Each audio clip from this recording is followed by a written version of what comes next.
Hello, welcome back to Lalitha's kitchen. ఈరోజు మనం egg porridge ఎలా చేసుకోవాలో నేర్చుకుంటాం. Of course it might sounds like A silly, but you will feel the difference how I make it. Okay, ఇప్పుడే oil వేసుకున్నాను.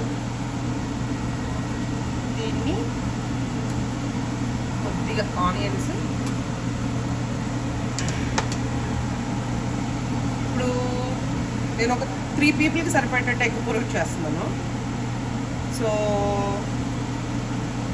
ఎట్లా అంటే టూ మెనీ ఆనియన్స్ వేసుకోకూడదు. First rule. ఓకే, కొద్దిగా ఆయిల్ వేడెక్కినాక మళ్ళీ సో నూనె బాగా వేడెక్కిందండి. ఇప్పుడు నేను 3 పీపుల్కి అన్నాను కదా, 6 ఎగ్స్కి చేస్తున్నాను. So too many onions cut చేసేయకూడదు, ఎందుకంటే టూ మచ్ ఆనియన్స్ అయితే ఆనియన్స్ తింటున్నట్టు ఉంటుంది. ఓకే, కొంచెం తక్కువ ఆనియన్స్ వేసుకోవాలి.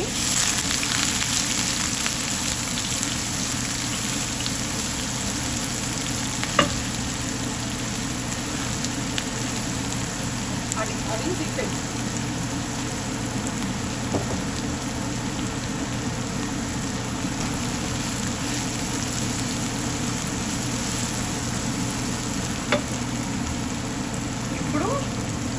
ప్యారలల్గా నేను ఏం చేశానంటే 6 ఎగ్స్ కొట్టేసుకొని బాగా మనం ఇట్లా దీన్ని ఇట్లా చేసేసేయాలన్నమాట.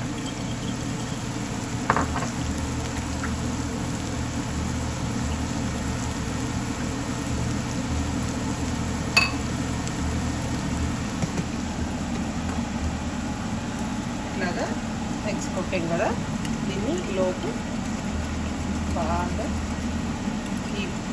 ఇవేమి ఉండకుండా, మామూలు మీరు స్పూన్తో చేసుకున్నా పర్వాలేదు, నాకు బీటర్ ఉంది కాబట్టి బీటర్ చేసేస్తున్నాను. చందమం బాగా కలిసిపోవాలి, ఇట్లా బీట్ చేసుకోవాలి. దీనికి సరిపడా ఉప్పు, ఎగ్స్కి సరిపడా ఉప్పు. ఆనియన్స్లో ఒక 1/2 స్పూన్ వేసాను. దీనికి ఆమ్లెట్కి ఎగ్ పొరుటుకి సరిపడా ఉప్పు, ఈ పొరుటుకి సరిపడా కారం,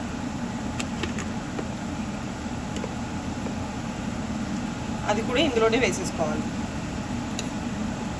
నేను పచ్చరుగాయలు ఏమి వేయలేదు, అది పిల్లలు తినేటప్పుడు తగులుతాయి కదా అని. సో మొత్తం కారం అంతా ఇదే అనమాట. ఇది వేసుకున్న తర్వాత మళ్ళీ దీన్ని బాగా బీట్ చేసేసేయాలి. సో ఇట్లాగా బాగా బీట్ చేసేసాను. మొత్తం కారం ఉప్పు అంతా కలిసిపోయింది. అంటే దీన్ని ఏమి మనం ఏదో కేక్ లాగా పొగలు వచ్చేటట్టు ఫోమ్ వచ్చేటట్టు అలా ఏం చేయక్కర్లేదు.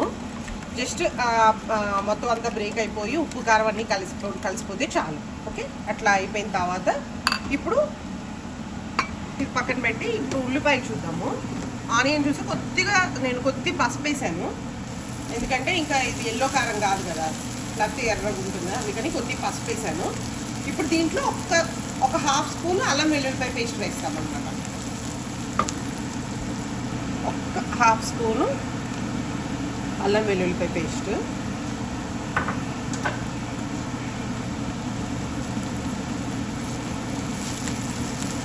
ఇది కూడా బాగా ఫ్రై అయిపోవాలి, స్మెల్ లేకుండా. ఇప్పుడు అసలైన అంటే నేను ఎందుకు ఇది రికార్డ్ చేశాను అన్నదానికి రీజన్ చెప్తాను.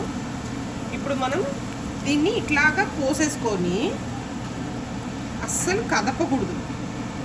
ఓకే, చాలామంది ఆమ్లెట్ కానీ ఎగ్ పొరుటు కానీ ఇట్లా వేసినప్పుడు యూ ఫీల్ దట్ ఒక చిన్న ఎగ్ స్మెల్ వస్తుంది కదా, అది బికాస్ ఆఫ్ ఈ ట్రిక్ వల్ల.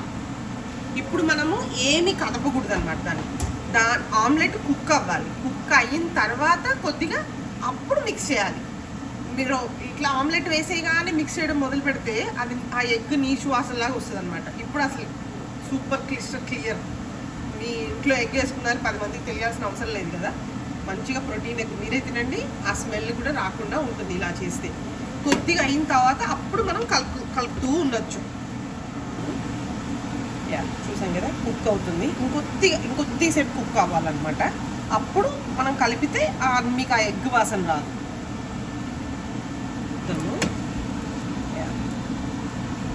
ఇట్లా వచ్చింది కదా. ఇప్పుడు దీన్ని మనం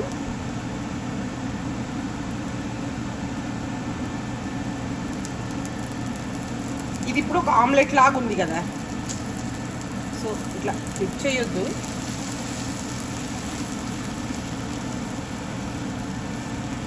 ఫ్లిప్ చేయదు కానీ ఇప్పుడు ఇలా బ్రేక్ చేయాలన్నమాట.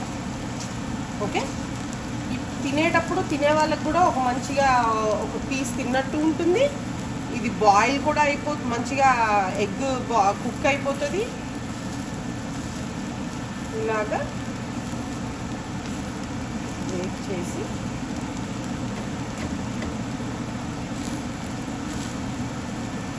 పెడితే అసలు నో స్మెల్. తినే వాళ్ళకు కూడా ఎగ్ పొరుటు కొద్దిగా పెద్ద ముక్కలు, మరి ఏదో ఇట్లా ముషిగా అయిపోయి ఏదో ఆనియన్స్ తిన్నట్టు కాకుండా ఎగ్ తిన్న ఫీలింగ్ లాగా ఉంటుంది అనమాట.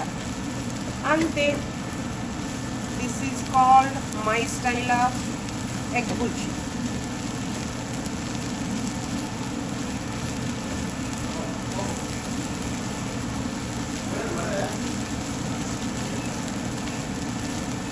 ఓకే, ఇలాగే చేస్తాను నేను, మరీ మ్యాష్ చెయ్యను, సో దట్ పిల్లలు తినేటప్పుడు వాళ్ళకి అది బాగుంటుందని చెప్పి. ఇంతేనండి, yummy egg bhurji ready. Make it and enjoy with your family. Thank you.